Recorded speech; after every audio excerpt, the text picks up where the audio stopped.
ဒီကနေ့နေ့မှာတော့ construction simulator 4ဖြစ်ပါတယ်ဒီတစ်ခါမှာတော့ကာမောရောင်းတွေမကဘဲနဲ့မြို့ပြဆောက်ဝင်တွေကိုကိုယ်တိုင်တိစောက်သွားမယ်ရတာကိုပေးနိုင်မယ်ခင်ကောင်းလေးပဲဖြစ်ပါတယ်ဒီကနေ့ရဲ့ကိစ္စကတော့ဝမ်ခေဝင်းချင်းပဲရှိမှဖြစ်ပြီးတော့စောက်လို့ရလုပ်ငန်းခွင်တွေကိုအစင်းမှန်တမ်းရောက်ရှိသွားရမယ်ခင်ကောင်းလေးပဲဖြစ်ပါတယ်ဒီကနေ့အားသာချက်ကတော့ online ရော online မှာနှမျိုးလုံးစော်စားလို့ရတာပဲဖြစ်ပါတယ်တယောက်တည်း AC စောက်လို့ရ machine တွေကိုလုပ်ချင်နေဆိုရင်တော့ online စော်စားလို့ရတယ်လို့ခုနကကြီးနေနဲ့ဆိုပြီးတော့ project ကြီးတွေကိုတူလုံးဆောင်နေတယ်ဆိုရင်တော့ multiplayer မှုမှာ online တက်ပြီးတော့စော်စားလို့ရအောင်မှာပဲဖြစ်ပါတယ်ဒီကနေ့မှာတော့ကျွန်တော်တို့ကတာမန်ကောင်မောရုံတွေမဟုတ်ဘဲနဲ့ကဘာကျော်ကတာပီလာလီယာနဲ့ဘောကတ်လိုမျိုးနာမည်ကြီး brand ပေါင်း20ကျော်ကစောက်လို့ရတော့ဆယ်ရန်ရာကြီး80ကျော်ကိုကိုယ်တိုင်မောင်းနေသွားမှာပဲဖြစ်ပါတယ်ဒီကနေ့တော့မှမြေတူးဆက်မြေကျင်းဆက်တွေနဲ့ဂရိန်းတွေကစားတကယ်စစ်တိုင်းပေါဝင်ဦးမှာပဲဖြစ်ပါတယ် graphic ဘိုင်းမှာတော့ကားမျိုးသားတစ်ခုချင်းစီရဲ့အသေးစိတ်ချက်လက်တွေနဲ့ပဝင်းတင်ရှူရင်းတွေကတော်တော်လေးကိုတည်သက်လာပါပါတယ်အထူးသဖြင့်မြေတူးတာကွန်ကရစ်လောင်းတာပစ္စည်းတွေကိုဂရိန်းနဲ့မားတာမျိုးတွေကစားလက်တွေ့ဆိုင်တဲ့ physics တွေကိုအသုံးပြုထားတာမလို့တကယ်လုပ်ငန်းခွင်နဲ့ရောက်နေသလိုမျိုးခန္ဓာချက်မျိုးပေးနိုင်အောင်မှာပဲဖြစ်ပါတယ်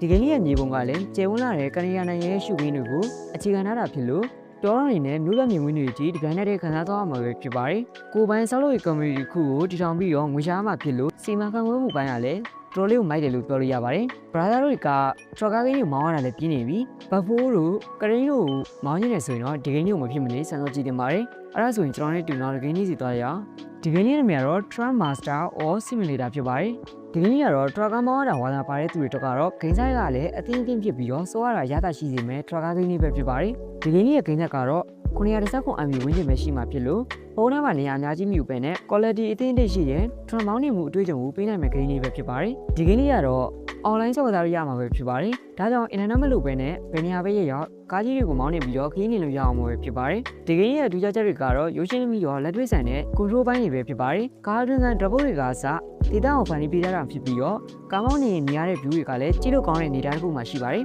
အထူးသဖြင့်ကဘာနန်းကလမ်းမကြီးတွေကိုမှဖြတ်သန်းရင်းနဲ့ကုန်စည်တွေကိုပို့ဆောင်ရမှာဖြစ်လို့ရှုခင်းမျိုးကိုခံစားသွားမှာပဲဖြစ်ပါတယ်ကားကိုတည်ဆောင်လာတဲ့အပိုင်းမှာလည်းအမျိုးအစားစုံစုံလေးပါဝင်ပါတယ်လေးလံနဲ့စက်တွေကအစကုန်တစ်တာတွေထိသတ်မှတ်ထားတဲ့အချိန်တင်းကိုဘေးကင်းလေးနဲ့ရောက်အောင်ပို့ဆောင်ပေးသွားမှာပဲဖြစ်ပါတယ်။ကားမောင်းရတဲ့ physics ဘိုင်းတွေကလည်းအတင်းတင်းကောင်းမွန်တာကြောင့်အကွေးဝိုင်းတွေမှာတကယ် driver တယောက်လိုမျိုး3 time မောင်းနေသွားမှာပဲဖြစ်ပါတယ်။နောက်ထပ်ကောင်းတဲ့ချက်ကတော့ကားတွေကိုစိတ်ကြိုက်ပြင်ဆင်နိုင်တဲ့ customization ပဲဖြစ်ပါတယ်။ကိုယ့်ရဲ့ကားကောင်းကိုအယောင်ပြောင်းတာအဖို့ပစ္စည်းတွေတက်စင်တာမျိုးတွေလုံဆောင်လို့ရမှာဖြစ်လို့ကိုယ်ပိုင်စတိုင်နဲ့ကားစီးဖြစ်လာမှာပဲဖြစ်ပါတယ်။900 MB ကျော်ဂိမ်းတစ်ခုအနေနဲ့ graphic ရောအတန်ပိုင်းဆိုင်ရာမှာပါအားကောင်းလာတာဖြစ်တာကြောင့်တော်လေးကိုမိုက်တယ်လို့ပြောလို့ရပါတယ်။ brother တွေကစိုင်မားတဲ့ဂိမ်းတွေလည်းမစောချင်ဘူး။ဒါပေမဲ့ဆော့လို့ကောင်းမဲ့ tracker ဂိမ်းတွေရရှာရတယ်ဆိုရင်တော့ဒီဂိမ်းတွေကိုမဖြစ်မနေစမ်းသပ်ကြည့်တင်ပါတယ်။အဲ့ဒါဆိုရင်ကျွန်တော်နဲ့တူနောက်ဂိမ်းတွေစီသွားလဲအောင်